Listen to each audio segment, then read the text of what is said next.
Good evening. ഇന്ന് എനിക്ക് കുറച്ച് മുരിങ്ങയ്ക്ക കിട്ടിയിട്ടുണ്ട്. ഈ മുരിങ്ങയ്ക്ക എവിടെ നിന്നാന്ന് വെച്ചാൽ മുത്തു കൊണ്ടുവന്ന മുരിങ്ങയ്ക്കയാണ്. മുത്തു എന്ന് പറഞ്ഞാൽ ആരാന്നായിരിക്കും അല്ലേ? എൻ്റെ ബ്രദറിൻ്റെ വൈഫാണ്. ഇന്നലെ എൻ്റെ ബ്രദറും മുത്തും കൂടി ഇന്നലെ എന്നെ വിസിറ്റ് ചെയ്യാൻ വന്നിട്ടുണ്ടായിരുന്നു. അപ്പോൾ കുറച്ച് നല്ല ഫ്രഷ് മുരിങ്ങയ്ക്ക കൊണ്ടുവന്നു. കടയിൽ നിന്നൊന്നും വാങ്ങിച്ചില്ല, മരത്തിൽ വീട്ടിൽ തന്നെ ഉണ്ടായ മുരിങ്ങയ്ക്കയാണ്. അപ്പോൾ അതെനിക്ക് കൊണ്ടുവന്നു. അത് കണ്ടപ്പോൾ എനിക്ക് തോന്നി എന്തെങ്കിലും ഒന്ന് ചെയ്യണമല്ലോ. അപ്പോൾ ഈ മുരിങ്ങയ്ക്ക് ഒരു കറി വെക്കാമെന്നാണ് ഞാൻ ഇന്ന് പ്ലാൻ ചെയ്യുന്നത്. കറി ഞാൻ നിങ്ങളെ കാണിച്ചു തരാം, ഞാൻ എന്താ ചെയ്യാൻ പോകുന്നതെന്ന്. ഓക്കെ, കുറച്ച് കൊച്ചുള്ളി എടുത്തിട്ടുണ്ട്. ഇനി ഞാൻ ആ കൊച്ചുള്ളി എണ്ണയിലിട്ട് വഴറ്റാൻ പോവാണ്. അല്പം വെളിച്ചെണ്ണ ഒഴിക്കാൻ പോവാണ്.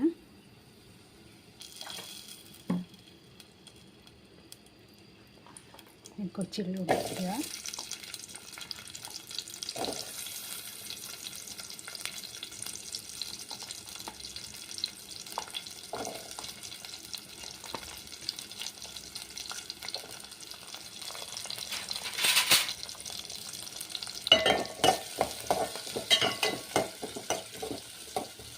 പകുതി നോക്കുമ്പോൾ നമുക്ക് ഈ മുരിങ്ങയ്ക്ക അതിനകത്ത് ചേർക്കാം.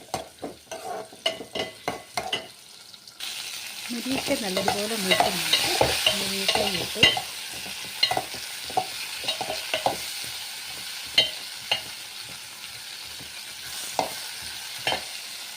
കുറച്ച് പച്ചമുളക് ഇടാൻ.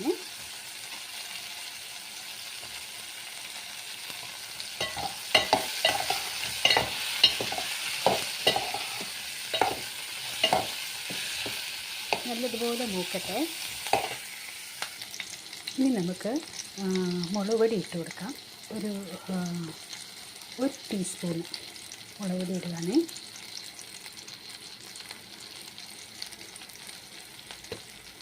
ഒരു അര ടീസ്പൂൺ മല്ലിപ്പൊടി ഇടുകയാണ്.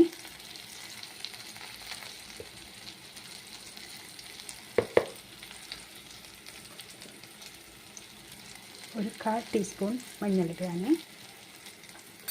ഇനി ഇത് നല്ലപോലെ ഇത് പച്ചമണം മാറാനായിട്ട് ഇളക്കി കൊടുക്കണം. കത്തി ചൂടായിരിക്കുന്നതുകൊണ്ട് എളുപ്പം മൂക്കും. നല്ലപോലെ ഇളക്കി